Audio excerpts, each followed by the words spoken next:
चिड़ी चोंच भर ले गई, नदी न घट्यो नीर, दान दिए धन घटे नहीं, यूं कह रहे साहब कबीर।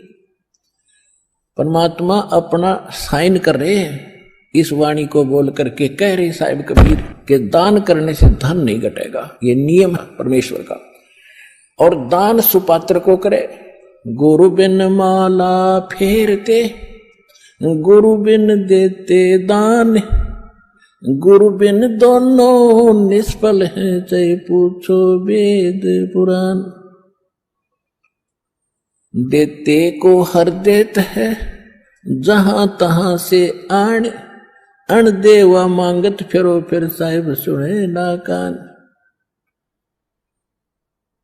अब परमात्मा ने एक भूमिका करके दिखाई हमारे को कि साईं इतना दीजियो जिसमें कुटुंब समावे, एक धानक, एक जुलाहा, सुबह से लेकर शाम तक एक बारीक बारीक तार इकट्ठे करके धागे और कपड़ा बुनता है।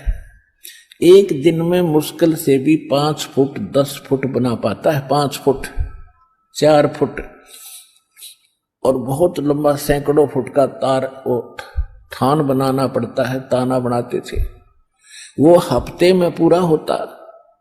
उसकी जो मेन ताना मालिक को मिलता, उसमें से अपने परिवार के लिए जो आवश्यक सामग्री थी, खाद्य पदार्थ लाते और शेष बच जाते, उसको सत्संग और भंडारा में लगाया करते थे।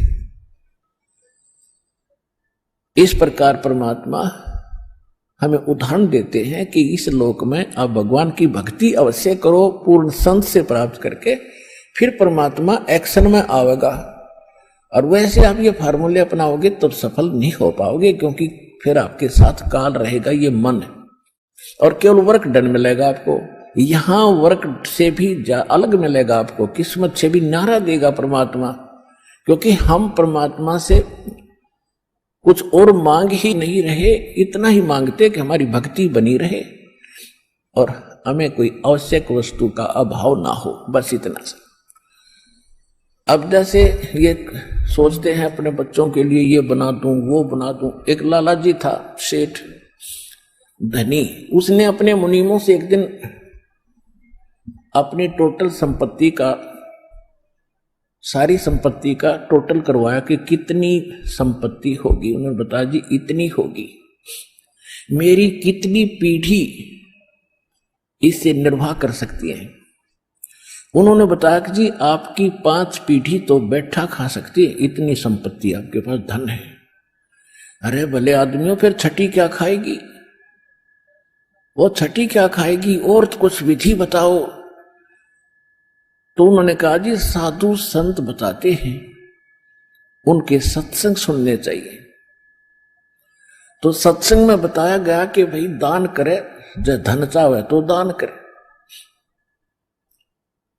और दान से धन घना मिलता है। और दान में जैसे साधु संत भक्तों को जो दान कराया था वो ज्यादा लाभ देता है। जैसे यहां तो सारे साधु संत आते हैं, भगत, असली भगत तो यहां आते। फिर भी जो भी जैसा मालिक के नाम पर कहीं के जंगलों में झोपड़ियों में बैठे थे साधु भक्त, तो पिछले संस्कारी होते, पिछले पुण्य उनको प्रेरित करते हैं, तो वो कहीं ना कहीं बैठ कर राम राम करते ही रहते हैं। लेकिन भविष्य का चार्जर उनके पास है नहीं, पिछले पुण्य उनके पास है, जिस कारण से प्रेरित होकर के इतना बड़ा फैसला लिया, जंगल में बैठे या कहीं भी कोई साधना कर रहे हैं। तो उनके पिछले पुण्य ही वहां फल रहे होते हैं। एक आधे को आशीर्वाद दे दे, उन्हें लाभ हो जाए, उसको रोटी मिल जाए, ऐसा चल रहा था इनका काम। तो एक साधु था और पति पत्नी थे, दोनों वहां रहते थे। उनको मालूम था यहाँ भक्त हैं। तो उस लाला जी ने क्या किया, सेठ ने सभी मुंशियों को कहा कि नौकरों को साथ लो और आसपास जितने भी साधु संत हैं सबको आटा दे आओ, किसी को जो मांगे खांड दावल चाल सब ले जाओ और दे के आओ। अब देते हुए आ रहे थे, उस भगत के यहाँ आए। उन्होंने कहा कि ले भगत जी, हमारे लाला जी ने आपके लिए एक सीधा भेजा है, यानी आटा चावल खांड नमक आदि दाल आप ले लो। उसने अपनी पत्नी से कहा कि देखना कितना सामान अपने पास है। उसने कहा जी शाम का है, दिन में गई थी, शाम का हमारे पास है। शाम का है? कहा जी। उन्होंने कह दिया भी हम नहीं लेते, हमारे पास शाम का सामान है। तो वो कहने लगे भगत फिर कल भी खा लियो। बोला कल की कल देखी जाएगी, अब नहीं ले हम। बोले कमाल की बात है। उन्होंने नहीं लिया तो वापस लेकर आ गए। वो सेठ ने पूछा तुम दे के क्यों नहीं आए? वो एक और वहां भी था, उसने गिन रखे थे, सारे गिनवा रखे थे। उन्होंने कहा जी उन्होंने ये नहीं लिया। क्यों नहीं लिया? उसने ये कहा कि शाम का तो है, सुबह का भगवान और देगा, आप देगा, हम टेंशन नहीं लिया करते। अब उस लाला जी का सिकरो घूमया फिर दिमाग का, अरे तेरा गजब हुई हो, मैं तो छठी पीढ़ी का ठेका ले रहा हूं, सुबह की भी परमात्मा पर छोड़ दी। वहां से चलकर वहां आया, उसने पूछा कि भाई आप ऐसा निर्णय क्यों ले रहे हो, भूखे मरोगे? भूखे? वो कहने लगे भूखे मरा करें वो जो भगवान पर विश्वास नहीं करते, और हमें भगवान आगे से आगे देता उसने, क्योंकि ज्ञान सुन रखा था। लाला जी को बैठा लिया, कहते मां के पेट में जब आप थे किसने चिंता थी तेरी? हाँ यह तो बात सही है। जब आप मां के गर्भ से बाहर आए, आपका दांत नहीं थे, आप रोटी चावल आटा नहीं खा सकते थे, और उससे पहले आपकी मां के स्तन में दूध भी नहीं था, हक नहीं था। बाहर आते ही बालक कितना चिंतित है, आपको अमृत दूध पिलाया। अरे तू ठेकेदार हो रहा छठी पीढ़ी का, तेरी बुद्धि भ्रष्ट होगी लाला जी। और गधे की योनि में जागा तू। तेने बोला जी कि एक रूम तो मेरे गया कि एक रोनी कोड इकट्ठा कर लिया तने, पाप का भागी तू होकर खाएंगी तेरी पीढ़ी। वो अपनी किस्मत साथ लेकर आएंगी, तेरे भरोसे नहीं है। अब क्या करूं, तो मेरे गया जो बोला इसने बांट दे, धर्म कर दे, तेरी जान बचेगी। तब उस लाला जी ने वो भंडारा शुरू किया, धन भी नहीं बचेगा तेरा।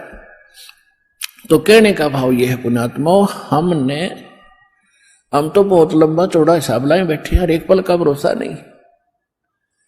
देखो अंत में आपने इस स्थिति में आना पड़ेगा, और जिस स्पीड पर आप चले इसका कोई अंत नहीं। आज किसी के पास एक प्लाट है और थोड़ा सा जुगाड़ होते तो सोचे एक और लूं, और फिर और जुगाड़ हो गया तो एक और लूं, वहां थोड़ा सा ठीक मिल रहा है, रेट ज्यादा होने वाले हैं, वहां भी दाव लग गया तो 30 चौथा और दूसरे शहर में ले लूं, इतने मृत्यु हो जाएगी, और फिर कुत्ता बनकर वहां घूमया करेगा सैर सपट्टे करता। यह बात आपने याद रखनी पड़ेगी, 101% सत्य है। अब जो आपको दास ने परमात्मा की वाणी सुनाई थी कि सुरपति दुखिया भूपति दुखिया, अरे रंग दुखी बपरीति हो।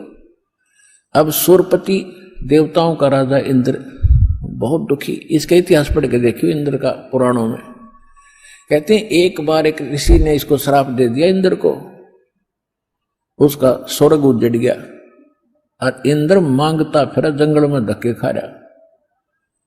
और फिर कभी देखते हो राक्षसों ने चढ़ाई कर दी, देवताओं का राक्षसों का लठबाज रहा है झगड़ा हो रहा है, और मृत्यु के बाद फिर इंद्र गधा बनता, गधा। तो यहां कहते सुरपति दुखिया भूपति, सारी पृथ्वी का राजा भी दुखी, और रंग दुखी बप्रीति हो, निर्धन तो स्वाभाविक दुखी, उस पर सारी आपदाएं आती ही हैं जब तक वो भगवान की शरण में नहीं आता।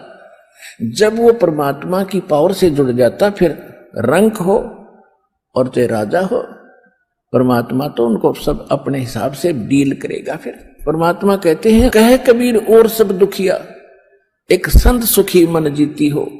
अब आपने मन जीतना पड़ेगा, आपने मन जीती बनना पड़ेगा।